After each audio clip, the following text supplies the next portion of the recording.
quero abordar um tema com vocês nessa noite, chamado A Nova Família e a Igreja. Antes eu quero dizer o seguinte, não é um sermão e um estudo expositivo de um texto bíblico, essa não vai ser a nossa proposta. Eu quero aqui trazer para vocês um assunto, mostrar para vocês esse assunto na nossa cultura, tentar como igreja nos posicionar em relação a esse assunto e desafiar a igreja a refletir acerca do seu papel como igreja, refletindo a Bíblia e lidando com a cultura. Esse assunto nasce de um coração de pai, de pastor e de cristão. De pai porque tem um casal de filhos que diariamente vai à escola, assiste desenhos, filmes, convive com amigos. De pastor porque a gente lida com essa situação, vai lidar com essa situação, nós temos que responder a essa situação. E cristão, porque como cristãos nós somos desafiados a considerar o nosso tempo, a ser e manter a nossa fé viva, a nossa doutrina e a nossa ética cristã no momento atual da cultura. Por isso que a proposta de tema é a nova família e a igreja. O filósofo Zygmunt Bauman, no livro Modernidade Líquida, é interessante, ele trata a cultura atual, dizendo que ela é líquida. A imagem que a gente poderia pensar é quando uma criança, ela ainda bebezinho, criancinha, você enche uma bexiga de água e essa criança começa a lidar com aquela bexiga. Ela aperta e ela vai formando vários desenhos. Ela pode formar o desenho das mãos, ela forma uma coisa parecida com sorvete, ela estica, ela amassa. Se você colocar ela no quadrado, ela fica naquele quadrado, ela se torna um quadrado. Se você alongar, ela se torna uma circunferência ou um cilindro. Quando ele diz sobre líquido é isso, existe um certo conteúdo, mas esse conteúdo não é mais rígido. Ele aborda vários assuntos, fala sobre o trabalho, sobre a individualidade, sobre consumo.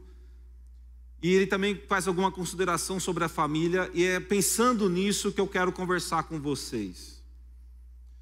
Nosso assunto hoje é a família, porém numa perspectiva líquida, numa família que ela tem família, mas ela não é tão rígida. Nós defendemos a família como cristãos, nós amamos a família.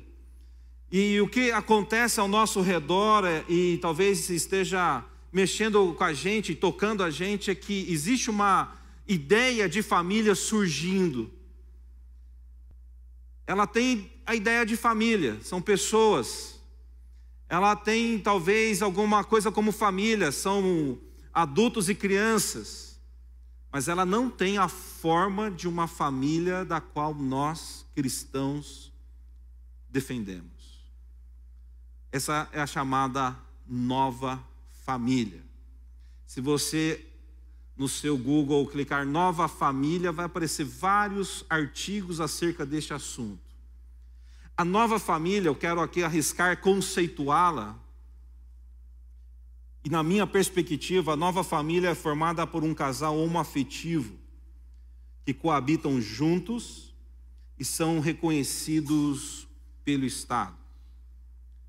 Essa nova família que surge na nossa cultura, diferente das outras ou não, ela é isso, ela é uma família, mora numa casa, é reconhecida pelo Estado, tem direitos, tem deveres, mas não é bem o nosso jeito de família, ela é uma coisa meio líquida. E por que esse assunto ele é relevante para nós hoje? Porque eu penso nele, considero ele com vocês aqui na igreja.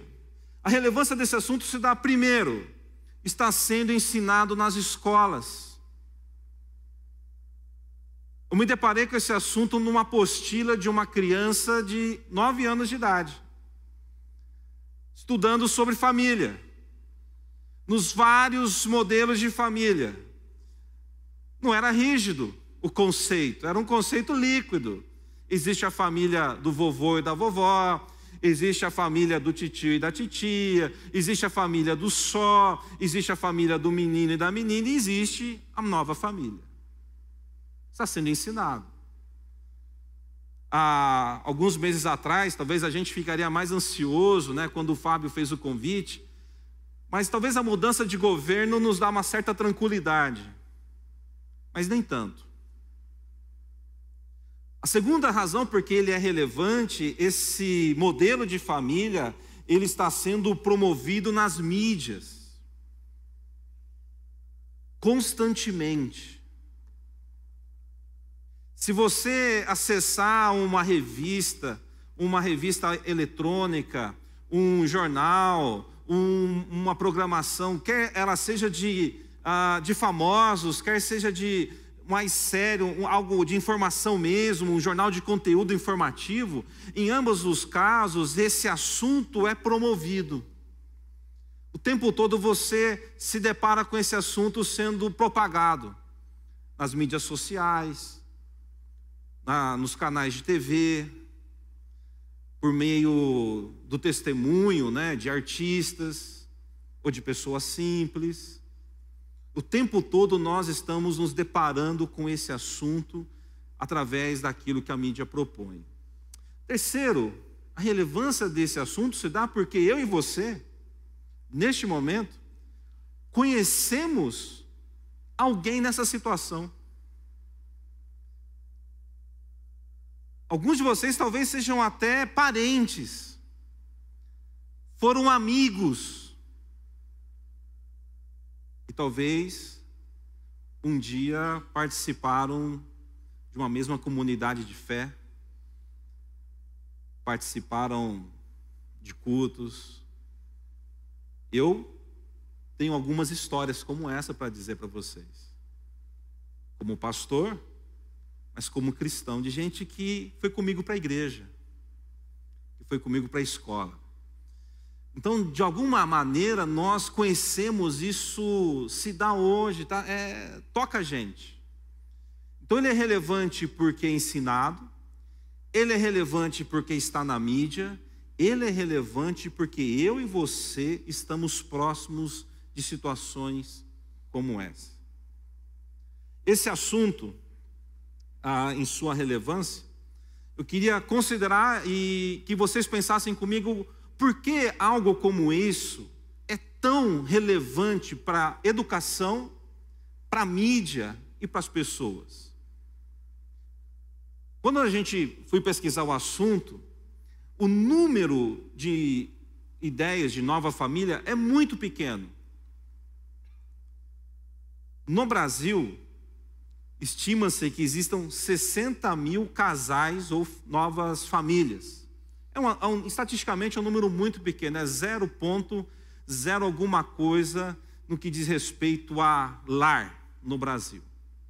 E como algo tão pequeno, tem tanto acesso à mídia, tem tanto poder de mudar uma cartilha de escola ou obrigar as escolas a fazerem banheiros ou tratar esse assunto de forma que a gente às vezes fique na defensiva enquanto tradicionais. Eu queria então considerar com vocês porque essa ideia ela cativa a sociedade, porque a sociedade gosta desse conceito, porque a sociedade ela gosta de ensinar esse conceito, promover esse conceito, a ponto de colocar ele como uma nova família, algo novo, uma nova verdade. A primeira consideração que eu faço com os irmãos nessa tarde, noite, é que a nova família é fruto da consciência moderna em que o humano busca dominar a natureza. Lá pelo século XVII surge a ideia do iluminismo. E aí vem a ideia moderna. E quando a gente estuda isso na filosofia, então até ali o homem tinha essa ideia mítica. O meu avô nasceu por volta de 1880. E ele viveu bastante. E as histórias que meu pai contava é que meu avô tinha medo de mula sem cabeça. Ele acreditava no Saci Pererê e no lobisomem. Católico que era, enquanto os netos e os filhos não eram batizados, não dormia. Plantava algumas coisas, uns matos lá no terreno da casa, para que afastasse o lobisomem que comia criancinha daquele jeito. Ele tinha uma ideia mítica. O homem moderno é um homem racional, domina a natureza. Ele faz o método científico, ele observa, ele estuda, ele cria uma ideia e a defende e a controla. Então nós somos capazes de mudar o curso de um rio. Nós somos capazes de fazer uma ilha onde não tinha uma ilha. Porque nós controlamos isso agora. De vez em quando dá errado, obviamente. Mas alguns de vocês vão se lembrar de alguns anos atrás, quando lá na Inglaterra, por muito tempo ficou noticiando a tal da ovelhinha Dolly. E falava da Dolly, fala da Dolly, e a Dolly, por que essa descoberta científica é tão grande? Porque ela, o que uma ovelhinha, né, um bichinho tão mansinho daquele, tem de importante que vale a pena, dia após dia, essa comunicação, capas de revistas, de jornais, e isso ser informado para nós. Naquele momento, a sociedade moderna, o homem de consciência moderna dizia para o mundo: não precisamos mais do método criativo de Deus. Nós agora controlamos a criação de Deus. Nós fazemos algo a partir de nós mesmos. Nós fazemos um clone. Nós conseguimos gerar a vida a partir de qualquer matéria, de qualquer tecido. E a família, a nova família, ela cativa a sociedade, porque a ideia moderna é de que o homem controla tudo. E quando você defende a família, por exemplo, tradicional, você fala, mas precisa ter um homem e uma mulher. Aí a nova família fala, não. Quando você assiste uma notícia e fala assim, o casal homoafetivo feminino, as duas estão grávidas, você fica pensando, como? Por quê? Como? São pares homo. Não dá para multiplicar isso. É justamente a ideia moderna. Nós dominamos isso também. Não precisa-se de um modo ou de um modelo tradicional. Portanto, a gente considera o seguinte, que em tese a reprodução como base do casamento heterossexual, com o intuito de reproduzir e unir os diferentes, não é mais necessário. A melhoria genética, o aperfeiçoamento e a reprodução podem ocorrer pelo próprio domínio humano da natureza. Então a nova família, ela cativa a sociedade porque ela representa essa ideia moderna. O homem controla a natureza. A ideia da ciência do bem e do mal, do homem que quer ser Deus talvez, do homem que diz, olha, nós não precisamos daquela proposta do Éden. Nós conseguimos manter a civilização, crescer e ainda melhorá-la, porque agora a gente consegue controlar a genética. Assim, a nova família contraria os princípios da natureza, pois não necessita da ordem natural e nem do ato sexual natural, mas consegue obter resultados por meio do controle e transformação da natureza. Isso cativa. Isso cativa a mente cética, a mente secular, o homem não religioso, a cultura anticristã. Ela é cativante. Segunda coisa, porque, ou segundo a maneira que eu vejo que a nova família cativa a sociedade, apesar de ser uma ideia perigosa, é que a nova família propõe o novo como melhor do que o antigo. Quando você lê os artigos sobre esse assunto, quando você vê essa abordagem sendo tratada pelas mídias, e aqui vale a nossa palestra de hoje, que você, ao ler aquela matéria, ao ler aquele artigo, fala, opa, isso aqui que eles estão defendendo. Por exemplo, eles costumam defender ou apresentar assim, que o modelo tradicional baseado no masculino como liderança, no masculino como o cabeça, no masculino como o chefe da casa, eles vão chamar aquilo de um modelo opressor, que tira a liberdade do feminino, que oprime a mulher, que tira a liberdade da mulher, onde a mulher sofre, onde os filhos estão debaixo de uma autoridade ou do autoritarismo, onde esse homem ele só controla a situação por meio dos seus recursos financeiros. Ele mostra o tradicional na perspectiva de que esse modelo tradicional ele é opressor.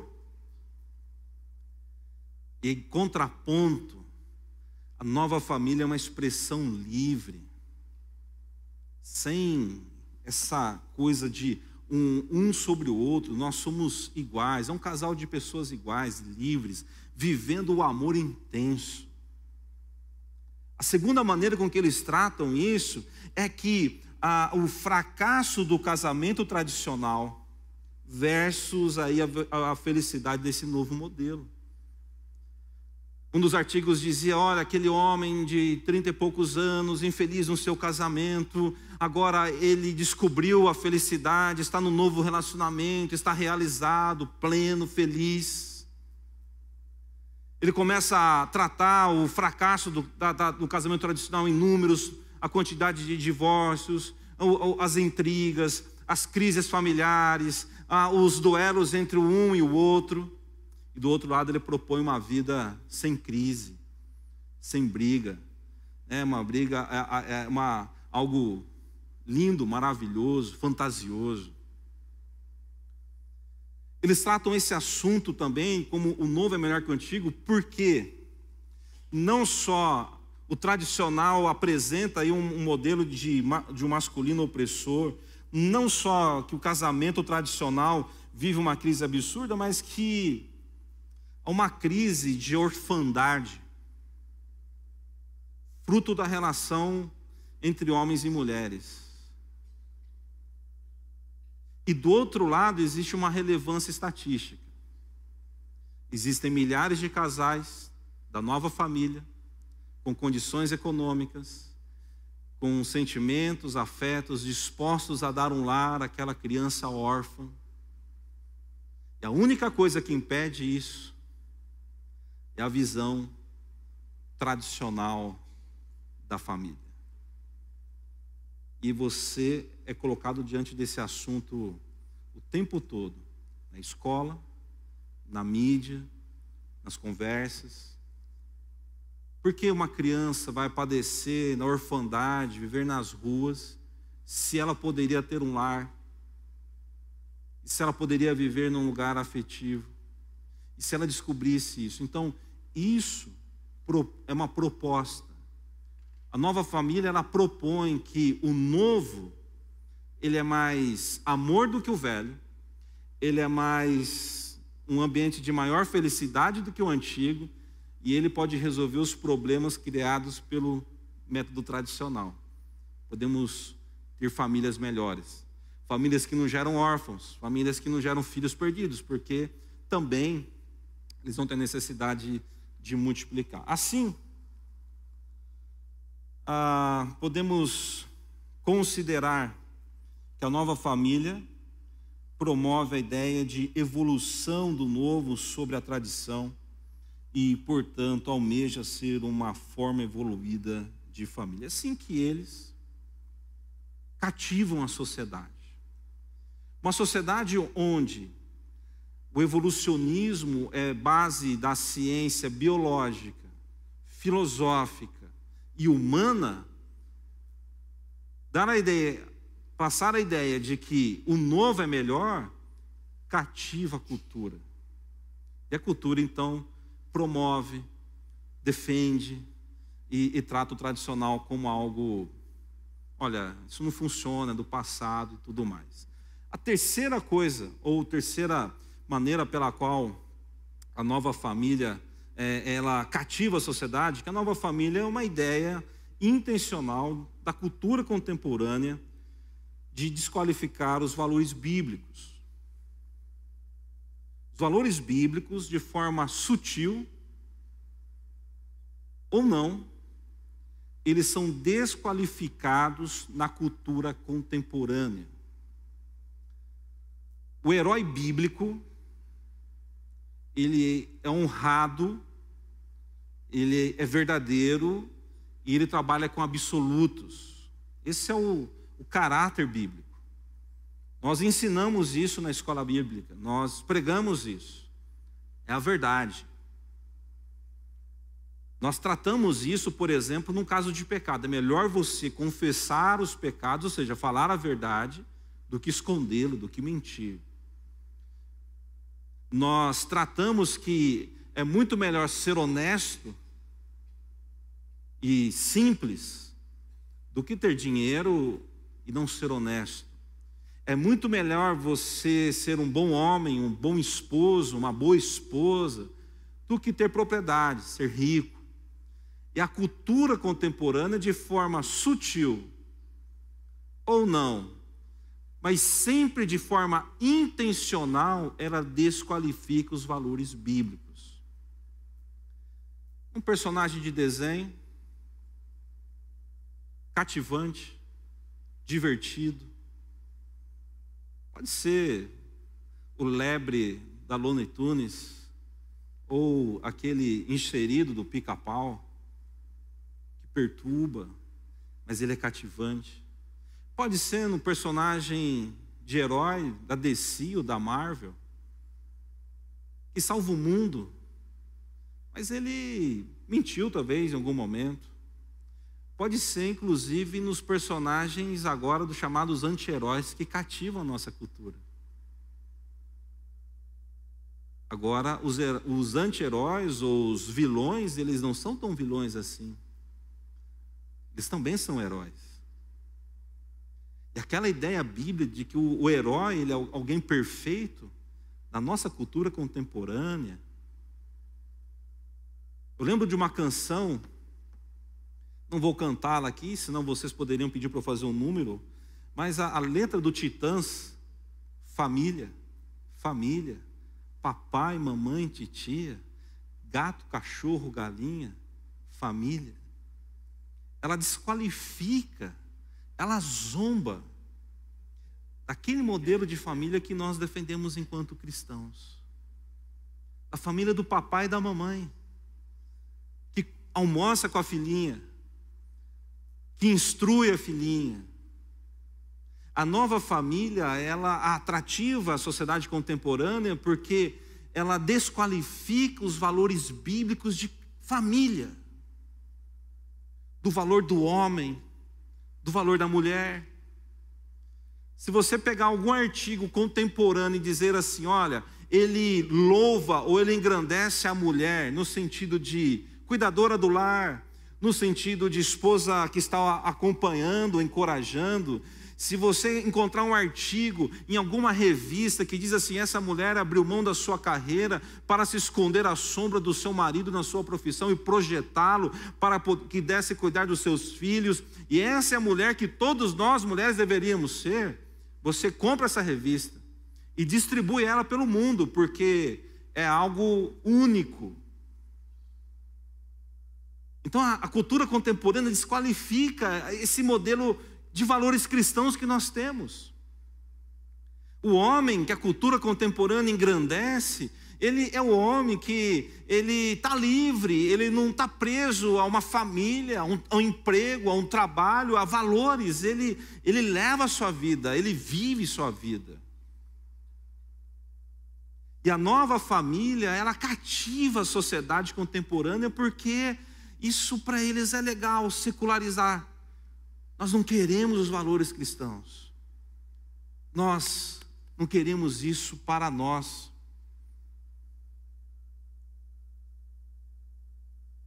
Essa ideia, por exemplo, né, eles tratam o assunto assim, a nova família, ou quem defende, trata que a crise homoafetiva, ela é causada pela opressão da cultura cristã e não pela situação ou condição daquela pessoa.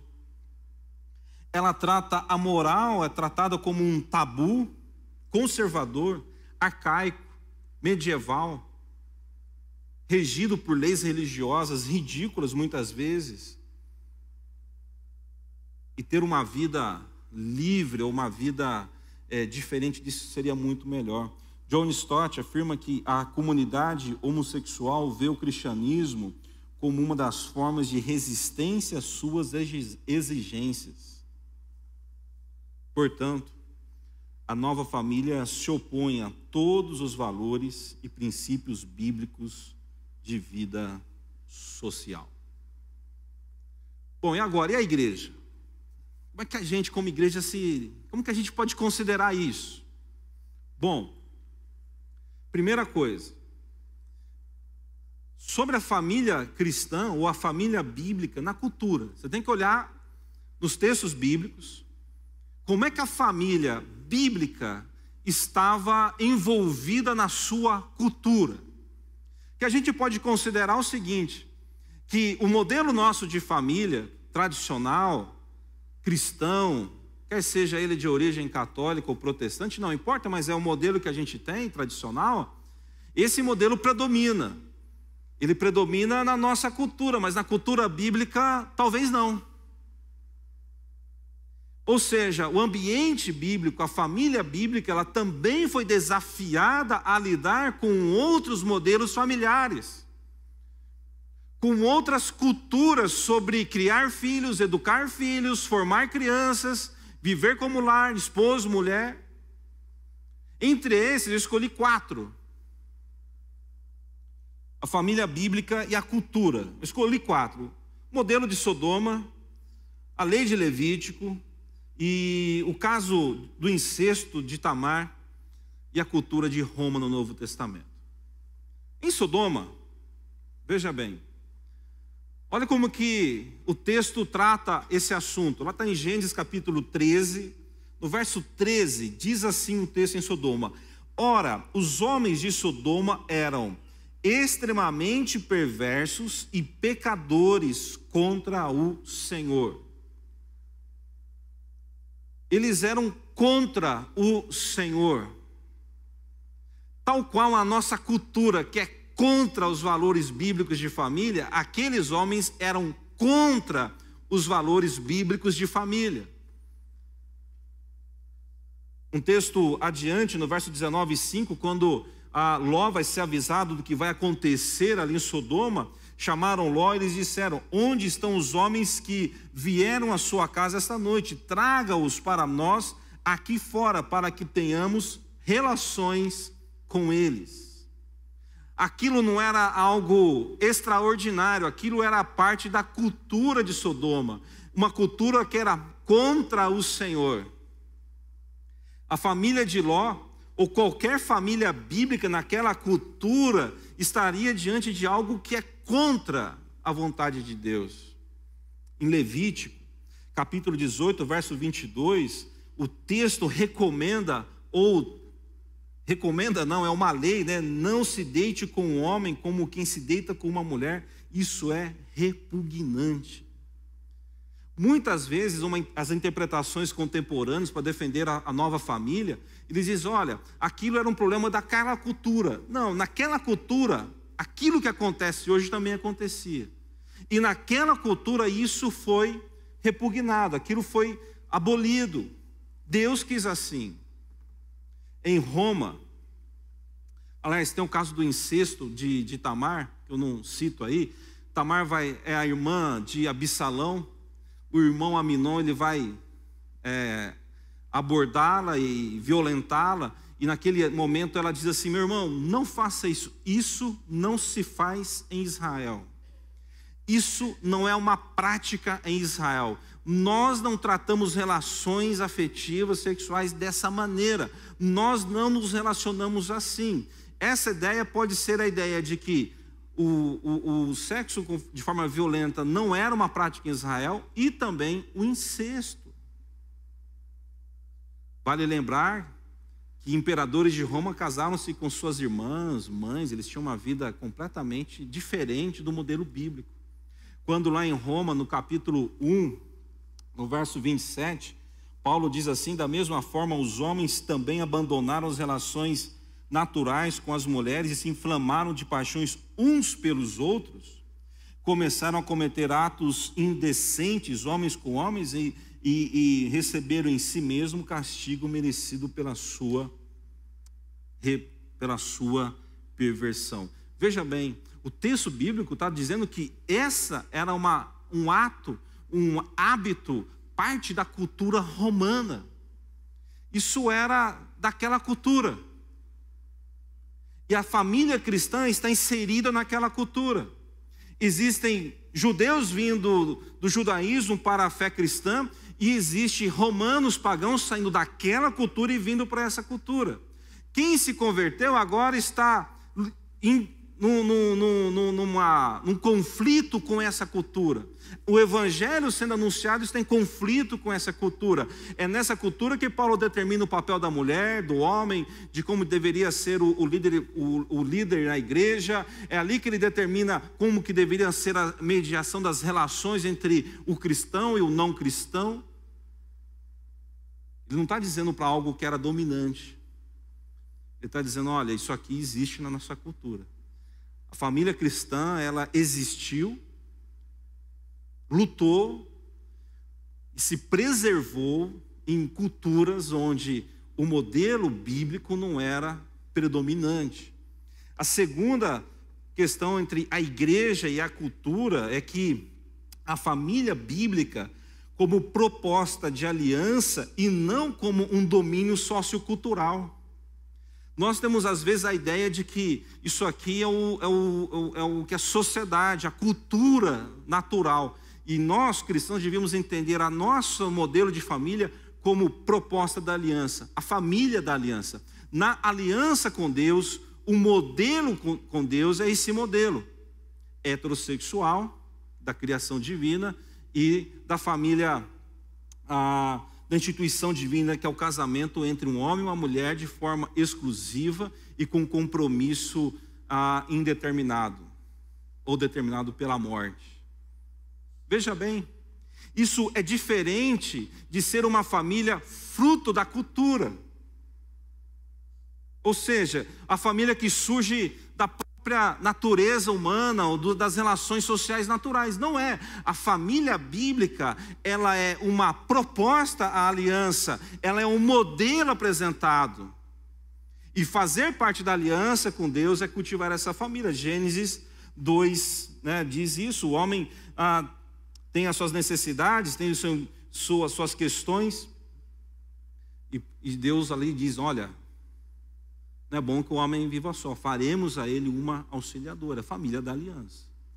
A terceira questão que a Bíblia tem que considerar é que não só a família bíblica convivia em outras culturas, mas a família bíblica é uma proposta de Deus, uma aliança, onde essa aliança com Deus é hétero, ela é uma intenção de Deus, ela é uma proposta de Deus. Essa família bíblica, ela também é um plano e não uma alternativa. Na criação, Deus planeja um casal. E quando Deus apresenta a redenção, Ele apresenta como família. De ti, mulher, sairá aquele que vai pisar a cabeça da serpente. Muitas vezes nós achamos que a família da qual nós acreditamos, ela é simplesmente um resultado da cultura. O que eu quero dizer para vocês, ela não é resultado da cultura. ela é resultado, primeiro, da aliança com Deus, de uma proposta de aliança, e resultado de entendermos que o plano de Deus redentor passa pela família. É por isso que é perigoso nós, como igrejas, trabalharmos e esquecermos, talvez, a questão da família como um todo, né? E tratar as questões individuais. Não, Deus trata a família. É a família que é o plano dele. A principal festa judaica, a ceia da Páscoa, era uma festa familiar. As reuniões eram sempre conduzidas em família. Então eu quero considerar com vocês algumas questões para nós encerrarmos essa noite. O que eu poderia colocar como proposta para a igreja? O primeiro, o fortalecimento da teologia bíblica sobre família. Estou falando para uma igreja batista, que tem um ministério bíblico muito forte, a exposição bíblica é muito forte, mas vocês são também influencers, né, promotores dessa verdade. Se nós, parece algo redundante, mas como assim fortalecer a teologia bíblica da família? Se nós não entendermos que a família é uma proposta da aliança, isso é teológico, isso é com Deus, nós trataremos o casamento em questões seculares. Casou, deu certo, deu errado, cada um para o seu lado, que legal, vai ver a vida. Olha, está vivendo o amor dele, esse amor não está no ambiente da aliança, ele não tem uma teologia bíblica de família. Nós precisamos do fortalecimento da teologia bíblica da família, que nós entendamos qual é o plano de Deus para a família, o que significa essa aliança que nós temos chamado família, que não é uma aliança só entre um homem e uma mulher, entre um homem, uma mulher e Deus, que Deus tem promessas, que Deus tem plano para essa família. Isso é uma ideia, a gente precisa fortalecer. Segundo, nós precisamos fortalecimento da identidade familiar. A cultura contemporânea dispersou a família. Vamos lá, vou falar de mim, talvez aqui vocês vão dizer, é verdade. Quando era criança, a gente tinha pouco canal de TV, correto? Lá na minha cidade, em Tupã, nós tínhamos 4. A gente assistia assim. Vocês se lembram, né? Que os canais, eles pegavam mal, então você ficava, né? Ou mandava alguém, segura a antena, calma aí, né? E chegava na casa, tinha a gente acreditava que o Bombril resolvia tudo, limpava a panela, captava sinal de TV. Mas os programas eram familiares, para o bem e para o mal. Era o pai, a mãe, o filho, a filha, a pipoca. A nossa cultura contemporânea dispersou de todo jeito. Eu sou vítima, eu sou como vocês. Eu chego em casa, eu assisto ESPN. Meu filho assiste Discovery Kids. A esposa assiste Home Health. Cada um num canto. E agora tem o raio da rede social. Né, se está os dois ali no jantar conversando, não, eles estão trocando mensagem, postando foto. Nós dispersamos. Nós temos que fortalecer a identidade familiar. A igreja, no passado, eram comuns aqueles números musicais, que vinha o pai, a filha, o filho, todo mundo vinha na frente cantar. Isso ficou meio brega. Mas isso fortalece a família. Família toda está ali. Antigamente, as famílias todas, o homem, a mulher, igrejas eram pequenas, então todo mundo tinha que trabalhar. Então, um era professor da escola bíblica, o outro ajudava na sala, e a família estava junto. Nós estamos perdendo isso. Eu quero propor para vocês assim que nós temos que fortalecer a identidade familiar. Fazer coisas de família. O seu filho precisa ver você atuando como homem. O seu filho precisa ver você atuando como esposa. Sua filha precisa ver você sendo homem. Sua filha precisa ver você sendo mulher. Precisamos ter uma identidade familiar. A cultura contemporânea está dissolvendo isso. Por fim, talvez a gente pergunte, cara, nós estamos prontos para enfrentar isso daí, pastor? Mas será que a igreja está pronta? Veja bem, nos anos 70 começou a ter divórcios. E dali surgiram os ministérios de casais. Hoje, isso não resolveu o problema. A igreja não estava pronta para aquilo e ela enfrenta esse problema. Depois dos anos 80, a nova geração começou a sair da igreja, perdeu interesse. Surgiram os ministérios de jovens. Mudamos o culto, colocamos instrumentos, guitarra, bateria, pompom, tudo quanto era coisa dentro do culto para ver se atraía a moçada. Colocamos um pastor de jovens, engraçado, legal, bem bacana, amoroso, aquele pastor que cuida do seu filho para você poder sair à noite, talvez, não sei. Mas a gente tentou responder isso e a gente vive uma crise ainda de jovens saindo da igreja. Nós gritamos, eu lembro que lá na minha cidade tinha assim, nos muros, drogas matam, aceitem Jesus. Nos anos 90, não existiam viciados entre filhos de crentes e hoje... Pasmem, drogas matem, aceitem Jesus. E os filhos de crentes são a maioria entre os dependentes químicos. Esse assunto, talvez você diga, pastor, isso não vai acontecer nem comigo, nem na minha igreja. Eu digo para você, esteja pronto. Estar pronto. Se nós estivermos, se não estávamos prontos, né, para aquelas antigas, mas se estar pronto, significa ter uma resposta, está tudo prontinho, não sei se a gente está pronto. Mas estar pronto não significa resolver o problema. Estar pronto é estar consciente de que temos diante de nós um dilema e precisamos afirmar nossa fé nas convicções bíblicas e enfrentar a cultura, construindo nossa identidade familiar. Quero encerrar minha fala aqui nessa noite citando John Stott. Se hesitarmos em nossa fé de que Deus nos falou nas Escrituras, então estamos à mercê de orientações e opiniões.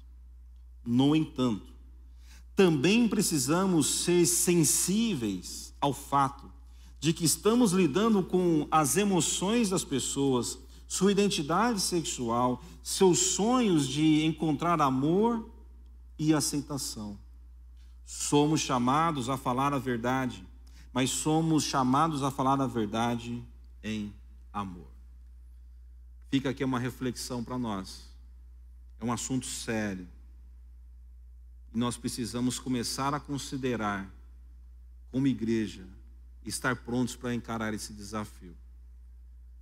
Receita melhor, fortalecer a nossa teologia bíblica de família. E fortalecer a nossa identidade familiar. Coisas onde a identidade dessa família, ameaçada, criticada, ela se torna forte. Obrigado pela sua atenção. Obrigado por esse tempo. Quero convidar você a baixar sua cabeça, fechar os seus olhos. Quero orar por você e por sua casa. Senhor, eu te agradeço por tua bondade, por tua graça.